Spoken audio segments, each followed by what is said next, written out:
ಆತ್ಮೀಯ ಶಿಕ್ಷಕ ಆಕಾಂಕ್ಷಿಗಳೇ, ತಮ್ಮೆಲ್ಲರಿಗೂ ಸ್ವಾಗತ.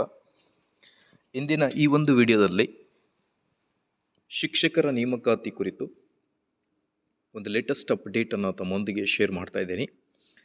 ಅದರ ಜೊತೆಗೆ 56% ಏನು ಇಂಟರ್ನಲ್ ರಿಸರ್ವೇಷನ್ ಕುರಿತು ಚರ್ಚೆ ಇದೆ.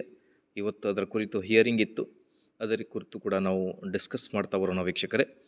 ವಿಡಿಯೋನ ಸ್ಟಾರ್ಟ್ ಮಾಡೋಣ. ಅದಕ್ಕಿಂತ ಮುಂಚೆ ದಯವಿಟ್ಟು ವಿಡಿಯೋನ ಲೈಕ್ ಮಾಡಿ, ಅದರ ಜೊತೆಗೆ ನಮ್ಮ ಯೂಟ್ಯೂಬ್ ಚಾನಲನ್ನು ಕೂಡ ಸಬ್ಸ್ಕ್ರೈಬ್ ಮಾಡಿಕೊಳ್ಳಿ. ರಾಜ್ಯದಲ್ಲಿ ಶಿಕ್ಷಣ ಇಲಾಖೆಗೆ ಮಹತ್ವದ ನಿರ್ಧಾರ ತೆಗೆದುಕೊಳ್ಳಲಿರುತ್ತದೆ. ಇದೀಗ ಮುಂದಿನ ಶೈಕ್ಷಣಿಕ ವರ್ಷದ ಮುನ್ನ ರಾಜ್ಯ ಸರ್ಕಾರವು ಸರ್ಕಾರಿ ಹಾಗೂ ಅನುದಾನಿತ ಶಾಲೆಗಳಲ್ಲಿ 10,800 ಶಿಕ್ಷಕರ ನೇಮಕಾತಿ ಮಾಡುವ ಚಿಂತನೆ ನಡೆಸಿದೆ ಎಂದು ಶಿಕ್ಷಣ ಸಚಿವರಾದ ಮಧು ಬಂಗಾರಪ್ಪ ಅವರು ಮಾಹಿತಿಯನ್ನು.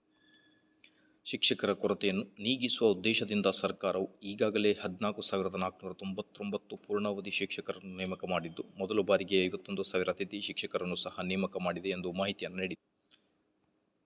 ಅದರ ಜೊತೆಗೆ ಕೆಪಿಎಸ್ ಶಾಲೆಗಳಿಗೆ ಶಿಕ್ಷಕರ ನೇಮಕಾತಿ.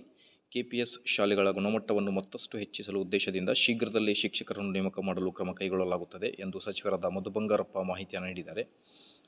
ಹಾಗಾಗಿ ಸರ್ಕಾರಿ ಕೆಪಿಎಸ್ ಶಾಲೆಗಳ ಗುಣಮಟ್ಟ ಮತ್ತಷ್ಟು ಹೆಚ್ಚಿಸುವ ಉದ್ದೇಶದಿಂದ ಆಹಾರ ಸಂಗೀತ ಶಿಕ್ಷಕರು, ದೈಹಿಕ ಶಿಕ್ಷಣ ಶಿಕ್ಷಕರು ಹಾಗೂ ಕಲಾ ಶಿಕ್ಷಕರ ನೇಮಕಾತಿಗೆ ಅಗತ್ಯ ಕ್ರಮಗಳನ್ನು ಕೈಗೊಳ್ಳಲಾಗುತ್ತಿದೆ ಎಂದು ತಿಳಿಸಿದ್ದಾರೆ. ಈ ಮಹತ್ವದ ನಿರ್ಧಾರಕ್ಕೆ ಸಿಎಂ ಸಿದ್ದರಾಮಯ್ಯ ಅವರು ಶಿವಮೊಗ್ಗದಿಂದಲೇ ಅಧಿಕೃತ ಚಾಲನೆ ನೀಡಲಿದ್ದಾರೆ ಎಂದು ಶಿಕ್ಷಣ ಸಚಿವ ಮಧು ಬಂಗಾರಪ್ಪ ಅವರು ಹೇಳಿದ್ದಾರೆ.